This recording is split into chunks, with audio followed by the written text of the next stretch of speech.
Time check tayo mga kaibon ha. Ayun yung ating kalapati, kararating lang oh. Galing ng Karanglan. Dapat Santa Fe yung hagis nito pero binaba dahil nga malakas ang ulan. Bali alas 3. 19 na siya nakauwi. Ayan oh.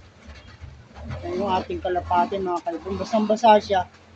So bali yung gagawin natin, patutukayin natin to ngayon. Para naman makarecover sa kanyang pagod at gutom. Ito matibay ito mga kaibon, kahit umuulan, umuwi itong ibon na to. Ang kapatid niya ito, nag-flock siya. Ano, si checkered white feather nag-flock. Ang ano lang to, nestmate to sila.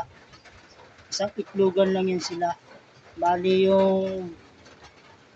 yung isa ay wala pa, si blue bar, si dirty blue bar. So, yan mga kaibon at okay na nandito na siya. Dalawa na yung kalapati natin. Isa na lang inabangan natin, si Dirty Blue Bar.